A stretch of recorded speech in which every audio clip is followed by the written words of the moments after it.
Out of all of the religions, why does the religion of Islam seem to always be on the defense?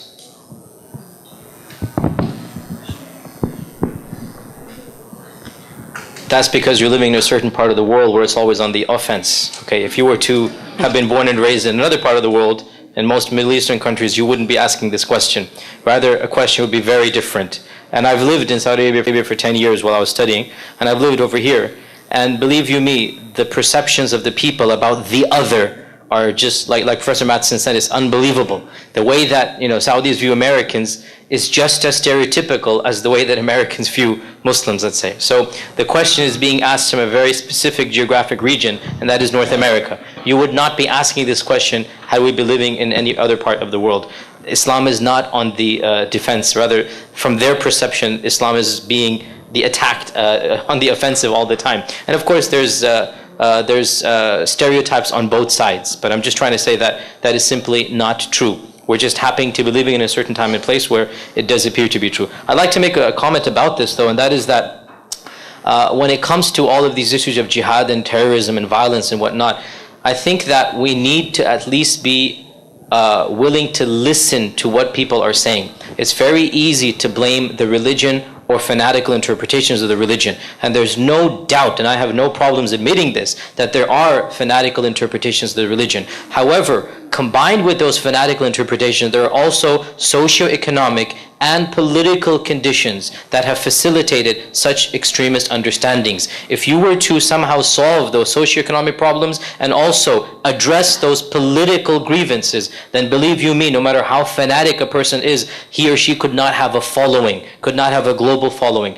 What I'm trying to say is there's an element of truth to right-wingers when they lambast extremist interpretation of Islam. There's an element of truth to that. There's also an element of truth when left-wingers as well try to politically analyze what's going on and do talk about American foreign policy. There's an element of truth when psychologists analyze the suicide bombers and what they're doing. Be open-minded and be willing to listen to a number of ideas, because in the end of the day, really there is a bit of truth in all of what is where they're coming from. If I can just say something that I think is important about the issue of being on the defense. How many of you in this audience ever give the khutbah in your masjid? Raise your hand. If you ever give a khutbah, guest khatib, never, okay. How many of you teach children in our community? Sunday school, Islamic school, okay.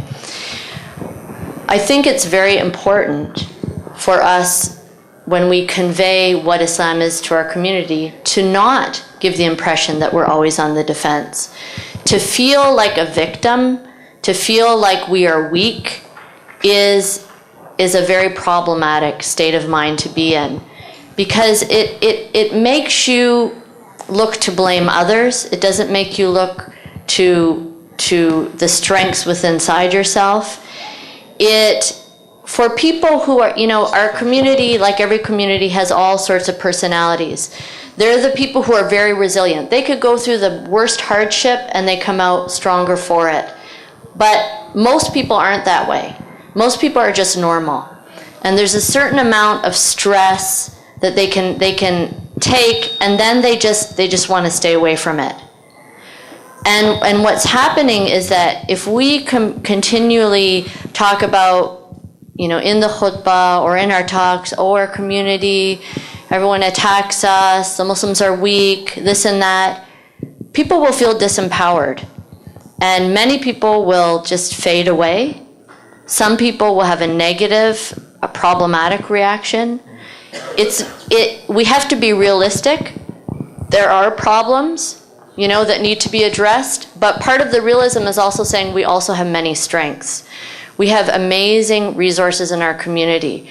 We are, mashallah, looking at, if we just look around this country, compare it to 30 years ago, the number of masajid, the number of schools, our rights, public figures, how Muslims are being accepted in the public sphere. Yes, also attacked, but that's part of it. So what I want to say is that this sense of always being attacked is problematic in itself, and we really have to be very mindful of the effect that we're having on our community. We need to empower our community to do something about the problems, the real problems that are out there. We need to give them solutions. We need to give them projects that they can be successful at so they feel encouraged to do more, but not to just feel like, oh, I'm a victim, everyone's attacking me. And the Quran also talks about وَاصْبِرْ لِحُكْمِ رَبِّكَ وَلَا تُطِعْ مِنْهُمْ آثِمًا أَوْ كَفُورًا. That you have to have a level of patience and continue to do what you are supposed to be doing. And do not just run after everything that they are saying and لَا تُطِعْ مِنْهُمْ آثِمًا أَوْ كَفُورًا. The transgressor or the disbeliever that they take you away, you have to keep going after them. No, you have to stand firm. The sabr here is to remain firm and continuously doing what you are supposed to do.